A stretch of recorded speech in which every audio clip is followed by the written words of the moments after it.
This is graphing linear inequalities and interval notation.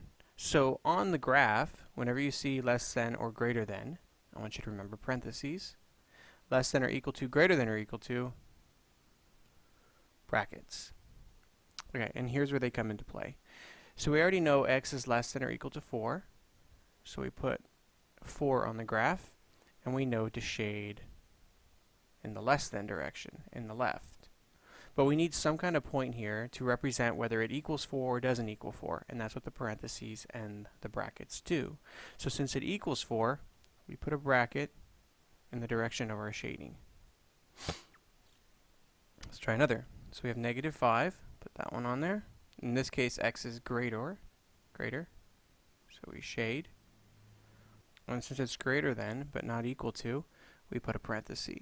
So this represents that it's all the values from negative 5 on, but not including negative 5.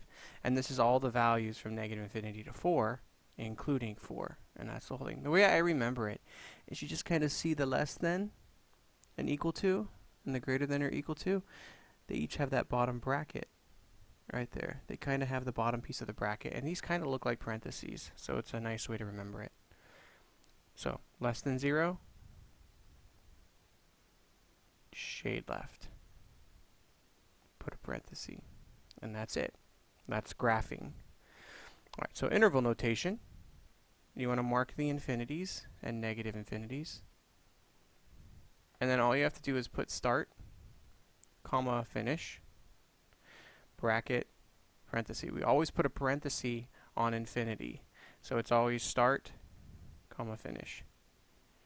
Smallest to largest has to be in that direction. So the smallest here is negative 5. And then we go all the way to infinity, parenthesis, and always a parenthesis on infinity. Alright, one more. This would be negative infinity, comma, 0, parenthesis. And that's interval notation. So whenever you see interval notation, it's saying the smallest value we have is negative infinity, and the largest value we have is 4. And that's all the values that are included in between there. Alright, so give this number 1 a shot here, and number 2. Pause and graph them, and then give me the interval notation of them.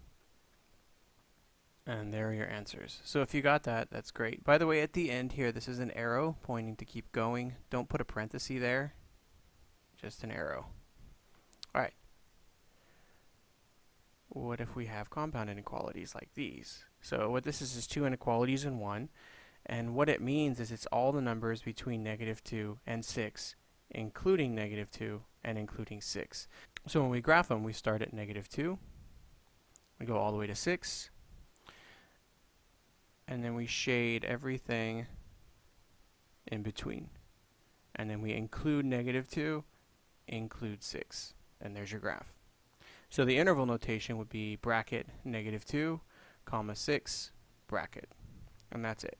So as you read these, they all three mean exactly the same. We want all the values from negative 2 to 6, including 6, including negative 2. And that's what this says. All the values from negative 2 to 6, including negative 2, including 6. All the real numbers. Alright, so give that one a shot right there. And there's your answers. So you should have all the numbers from 5 to 17 in all three forms. Not including 5, but including 17. And that's everything. Thank you.